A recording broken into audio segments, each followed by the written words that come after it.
Oi gente, aqui é Paula Pires e nesse vídeo eu vou falar sobre os signos complementares ou signos opostos complementares. São aqueles signos que pela astrologia tradicional são os signos que se opõem a nós em termos de elemento. Então vamos lá, o fogo, todos os signos do fogo, os signos complementares são os signos do elemento ar, né? Então ar e fogo são complementares. Signos do elemento terra são opostos complementares aos signos do elemento água. Então terra e água são opostos complementares, né? Os signos opostos são signos que teoricamente para a astrologia tendem a ter algum tipo de, em primeiro lugar, atração, em segundo lugar, um tipo de oposição em termos de personalidade. Então podem ser pessoas que pensam de uma forma diferente, que sentem de uma forma diferente e até por isso podem se complementar, né? Muitas vezes você, por exemplo, é um pouco mais frio, um pouco mais racional, né, como virginiano, e aí ao mesmo tempo você tem ali uma pessoa de peixes por perto, que é mais emocional, que é mais emotiva, que se solta mais, que normalmente consegue lidar com carinho, com toque de uma forma mais leve, e isso pode ser muito bom pro virginiano, porque o virginiano às vezes precisa de alguém que dê aquela soltada nele. Muitas vezes uma pessoa de virgem como eu, que normalmente é mais racional, mais prático, mais objetivo, pode gostar de estar do lado de uma pessoa de peixes, porque a pessoa de peixes passe esse carinho, essa coisa mais doce, né, que o virginiano às vezes gostaria de ter mais. Então é como se aquela pessoa do outro signo complementar trouxesse algo pra gente que a gente não tem, e a gente também traz alguma coisa para aquele outro signo complementar. Então, por exemplo, peixes é um signo que normalmente não é tão associado à praticidade. Então, quando ele se relaciona com uma pessoa de virgem, pode ser que uma pessoa de virgem traga um pouco de pé no chão, de praticidade, de objetividade. Isso segundo a astrologia tradicional, tá? Então, os signos opostos complementares são, vou dizer um por um, tá? Áries, o signo oposto a ele é Libra, tá? Então eu vou falar os grupos, né? Porque aí são 6 só, né? Porque são 12 signos e cada um tem o seu, que o outro é o mesmo, né? Ou seja, vice-versa. Então o oposto complementar de Libra, Áries, de Áries, Libra, né? É o grupinho. Touro, signo oposto complementar, Escorpião. Se vocês querem pegar essa ordem, é bem fácil, tá, gente? Os 6 primeiros signos, que são Áries, Touro, Gêmeos, Câncer, Leão e Virgem, são opostos na seguinte sequência: Libra, oposto a Áries, Touro, oposto a Escorpião e por aí vai. E aí você encaixa todos até chegar em Peixes, que é oposto a Virgem. Então vamos lá: Áries oposto a Libra, Touro oposto a Escorpião, Gêmeos oposto a Sagitário, Câncer a Capricórnio, Leão a Aquário e Virgem a Peixes. Então, esses opostos complementares, eles têm características que, ao mesmo tempo que são opostas, elas se complementam. Por isso que nós chamamos de signos opostos complementares, porque ao mesmo tempo que é diferente, pode ajudar, pode trazer uma coisa nova. Vamos falar sobre o primeiro posicionamento de signos opostos, que é Áries, que se opõe ao signo de Libra. Áries é um signo que tem uma característica que a gente pode considerar de ser muito impositivo, de se colocar, de ser um guerreiro. É regido por Marte, né, que é um astro que está associado à guerra, é o deus da guerra, né? Então, quando você pensa em Libra, você já pensa numa regência de Vênus, que está relacionada ao amor, relacionada a algo suave, com as artes. Então, Libra tem uma suavidade, uma pacificação que Áries não tem. Por um lado, Libra muitas vezes precisa desse posicionamento, dessa colocação que Áries é capaz de ter. Então, quando você vê essa mistura de Áries e Libra, a princípio são tão diferentes, né? Mas podem somar um pro outro, porque na hora que o Áries vai lá, né, ficar intempestivo, ficar too much nesse sentido, o Libra pode chegar e falar assim: olha, será que vale a pena agora você falar isso? Será que você não vai ser franco demais? Será que você não vai arrumar briga à toa? Será que você não vai gerar karma à toa?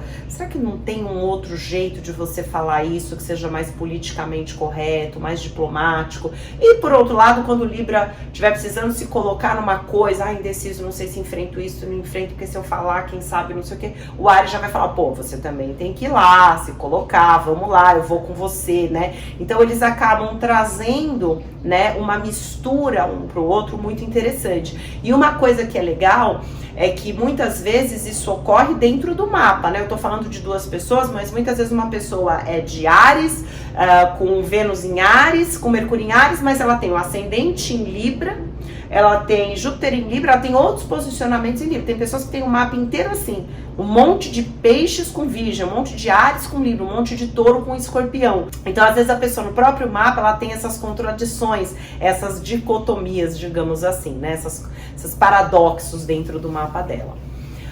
Próximo oposto complementar, Touro, que é oposto a Escorpião. De todos os opostos, eu, Paula Pires, tá? Não estou falando segundo a astrologia, sempre que eu tô colocando um parênteses que é meu, eu gosto de avisar, porque não é uma coisa que eu li em livro nenhum de astrologia clássica ou tradicional. Para mim, esses opostos complementares são os opostos que mais se parecem, tá? Por quê?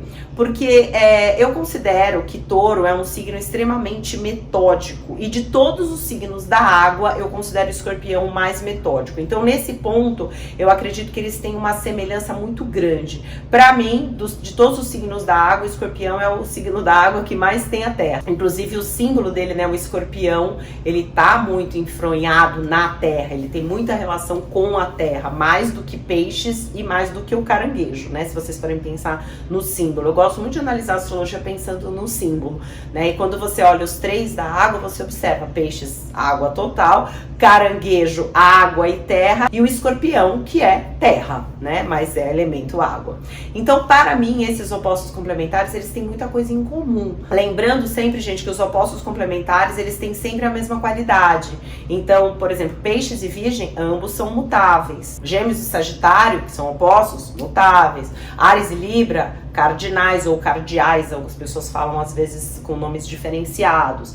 Touro e Escorpião, signos fixos. Leão e Aquário, signos fixos. Depois eu vou deixar aqui no setor de cards anotado o que é esse posicionamento que eu tô falando aqui, que muita gente não sabe o que é isso, tá? Que são os signos mutáveis, fixos e cardeais ou cardinais. Então, continuando, existe uma característica muito forte de Touro com Escorpião, de um trazer, o Touro traz aquela coisa mais da base, do vamos lá, né, do dia a dia, de querer ver para crer. E o Escorpião, ele acredita em coisas que estão além, que estão dentro dele. Ele é muito mais internalizado e do interno ele faz o externo acontecer. Enquanto o Touro é mais o ver para crer. Isso aqui, vamos lá. Então, ambos podem trazer um para o outro.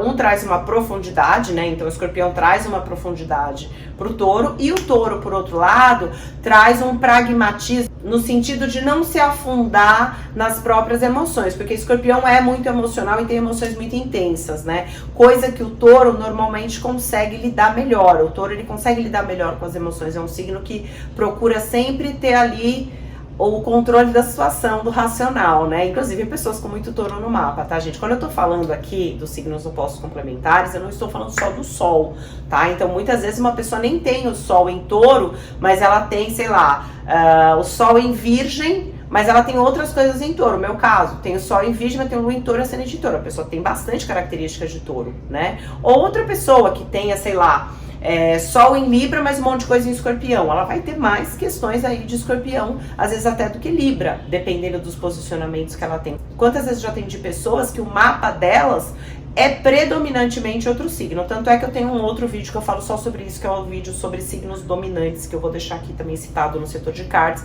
E aí, quando acabar esse vídeo, vocês podem ir lá e analisar. Terceiro posicionamento de signos opostos complementares: Gêmeos e Sagitário. Bom, gente, esse é um posicionamento que eu gostaria de colocar de uma forma bem objetiva. Ele é um posicionamento que eu considero também muito parecido, assim como Touro e Escorpião. Por quê? São bem mutáveis, né? Fogo mutável e ar mutável, então são ambos muito rápidos, muito versáteis, não gostam de coisa parada, então também são opostos complementares que você não vê assim, uma diferença tão gritante, tá? Como Áries e Libra, por exemplo, eu vejo uma diferença bem gritante. Então, em relação a esse posicionamento, eu considero que um traz para o outro uma área mais quente no sentido de vamos lá, vamos fazer acontecer e vamos manter aquilo, que é o Sagitário. E já os Gêmeos, ele tem a coisa de pesquisar infindavelmente e trazer, digamos assim, uma área de pesquisa muito maior do que Sagitário, porque Sagitário, né, até quando a gente pensa na casa de Sagitário, que é a casa 9, é a casa dos estudos acadêmicos, dos estudos religiosos, né, dos estudos filosóficos, dos estudos herméticos, né, que são estudos mais fechados. Por exemplo, o trabalho que eu tenho com alquimia se inclui dentro dessa casa 9, né, que é a casa dos alquimistas, dos herméticos, né, daqueles que estudam coisas ocultistas, coisas que não estão tão claras para todo mundo e que essas pessoas estão ali buscando, tentando entender o que está por trás das coisas. Então, esses dois signos, eles de uma certa maneira se complementam nesse sentido, ao meu ver, tá? Que um traz uma capacidade de ver várias questões e ter vários interesses, e o outro uma profundidade em um determinado estudo. Então, quando estão juntos, nossa, é uma riqueza, né, de conhecimento, uma riqueza de inteligência, uma riqueza também de emoções, né, porque são signos muito rápidos, que tudo acontece, então não tem tédio aí nessa mistura. Agora vamos pro quarto posicionamento, Câncer e Capricórnio. Nossa, esses dois, né, ao mesmo tempo que eles têm muitas coisas diferentes, né, Câncer e Capricórnio, né, eu vejo que o Capricórnio tem aquela coisa de querer controlar bastante as emoções, né? Capricórnio não gosta de demonstrar tantas emoções no geral, tá, gente? Não podemos generalizar, tem que ver o mapa. Mas estou falando segundo a astrologia tradicional. Enquanto o Capricórnio gosta de controlar mais o emocional, pensar nas coisas de uma forma um pouco mais pragmática, eu vou fazer isso, eu preciso chegar ali, eu preciso ser responsável, estou fazendo certo, não estou fazendo, Câncer já pensa muito no aspecto da proteção, da união, do sentimento, de estou cuidando do que eu preciso, estou cuidando dos meus, né? Então tem uma coisa muito do acolhimento, da emoção e do sentimento. Então esses dois se complementam demais, né? Porque o Capricórnio pode passar uma segurança, um pé no chão, esse lado da responsabilidade.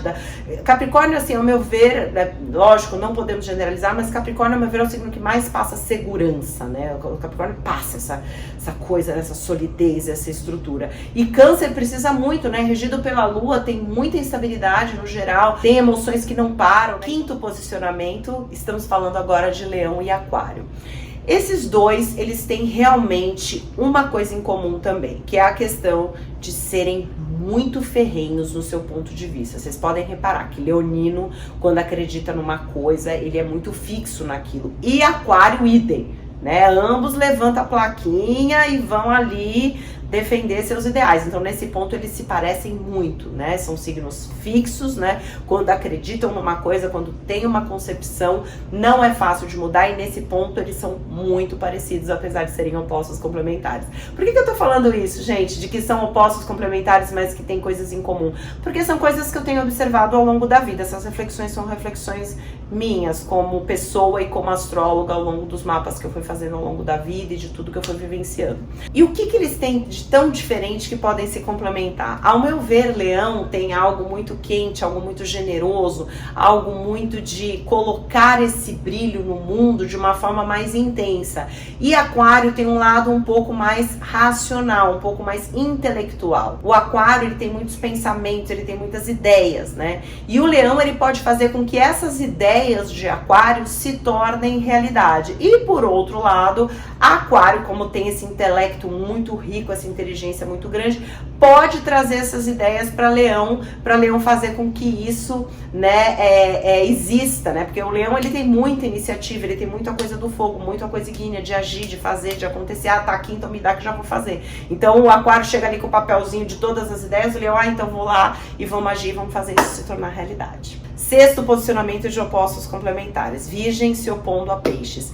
Esses dois, de novo, gente, pensando numa coisa, olha, eu acho mais difícil de encontrar coisa em comum, realmente, Áries e Libra e Peixes e Virgem. Para mim são os mais opostos complementares que, tecnicamente, ao meu ver, na prática, se vê diferenças, assim, gritantes. E Virgem e Peixes é muito difícil encontrar uma coisa que você fala, nossa, isso tem em comum.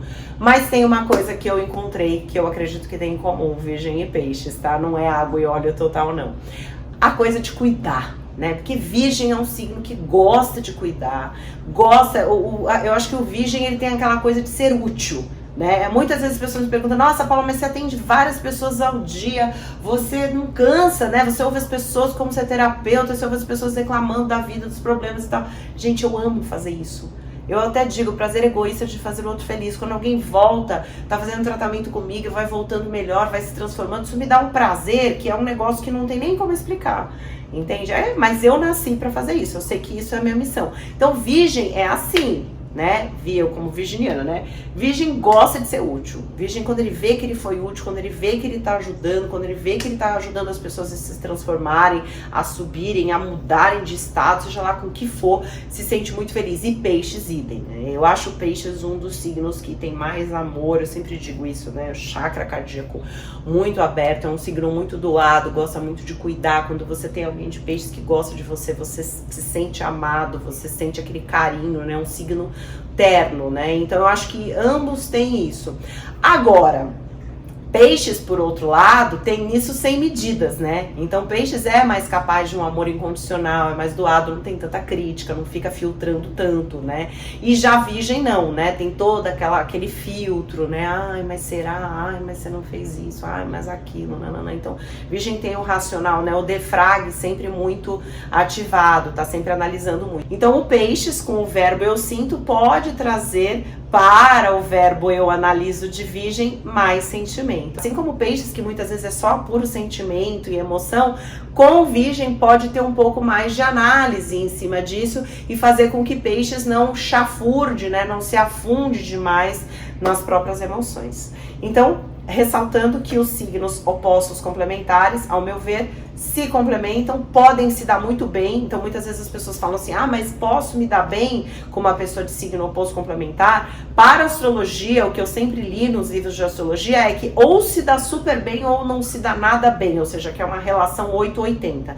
Mas o que eu penso que se tem que analisar todo o mapa. Então não dá pra dizer que só porque eu sou de virgem, encontrei uma pessoa de peixes, vai se dar super bem ou não vai. Não, eu tenho que ver todo o resto. Às vezes a pessoa tem o sol em peixes, mas tem outras coisas em virgem, em touro, em escorpião. Tem que ver todo o resto do mapa pra você ver se realmente aquele contexto do signo tá tão presente. Às vezes você é de um signo, como eu disse, mas você tem outro signo dominante. Mas o importante de se dizer aqui é que a atração tende a existir, inclusive a atração pelo signo oposto ao seu ascendente. Então vou dar um exemplo, eu tenho ascendente em touro, tendo a ter tendência a sentir atração pelas pessoas do signo de escorpião, que é o meu descendente, tá, gente? O ascendente tá aqui na casa 1, tá? E o descendente na casa 7, olhando o mapa, tá? A gente imagina aqui um círculo, aqui casa 1, uma pizza, né? E ali vai dar na 7, então casa 1 e 7. Casa 1 minha tá em touro, casa 7 tá em escorpião, ou seja, meu descendente está em escorpião. Mas eu vou deixar aqui um vídeo explicando o que é descendente que eu tenho também. Então, se o meu descendente está em escorpião, eu tenho uma tendência a gostar de pessoas com esse tipo de personalidade de escorpião ou me atrair por pessoas do signo de escorpião. E vocês também podem saber isso pelo seu ascendente. Então, você tem ascendente em Áries, tem uma tendência a se atrair por pessoas do signo de Libra, e por aí vai. Só que sempre tem que olhar todo o contexto do mapa, né? Muitas vezes você tem vários posicionamentos em touro, que vai dar mais atração ainda por escorpião. Ou você tem vários posicionamentos em Capricórnio, que pode dar mais atração ainda por câncer. Só que pode ser ao mesmo tempo que exista o que a astrologia tradicional diz, né? Se atrai, mas, né, acaba tendo às vezes aquela dificuldade com os gêmeos, que pode ser transmutada se você entender que aquilo é bom, ou seja, não é porque o outro é diferente que você precisa brigar com o outro, né? Você vendo o outro como te trazendo algo que você não tem, uma visão que você não tem, você pode trazer o outro para somar na sua vida, em vez de dizer,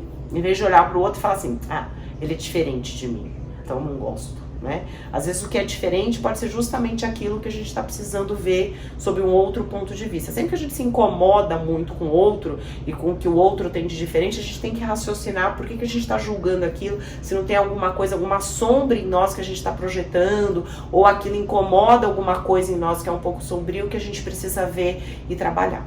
Ok, gente? E muitas vezes no seu mapa você tem oposições também. Muitas vezes no seu mapa você encontra coisas que são muito díspares, que são muito diferentes entre si, né? E às vezes a pessoa fica um pouco em conflito, tanto por aspectos que a pessoa tem de oposições no mapa, quanto posicionamentos mesmo. Às vezes uma pessoa tem, como eu disse, muito touro, muito escorpião, ou muito peixes e virgem no mapa, e ela fica, nossa, mas uma hora eu quero me soltar, e vem o virgem e não deixa, a pessoa fica ali, parece que com uma voz falando um negócio, uma outra falando outra. Essas são questões situações que a gente tem como tentar trabalhar terapeuticamente, assim como oposições que a pessoa perceba que ela não está conseguindo lidar. Então, vamos supor, uma pessoa tem uma oposição da casa 4 para 10 e ela percebe que a carreira dela não vai para frente, que ela nunca sabe o que ela quer de carreira, que ela está sempre mudando de carreira. Pode ser que essa oposição não esteja sendo entendida por ela e, consequentemente, ela precisa ter um olhar para aquilo para não ficar chafurdando sempre naquele ponto que ela não está conseguindo olhar, resolver e entender do mapa. Namastê.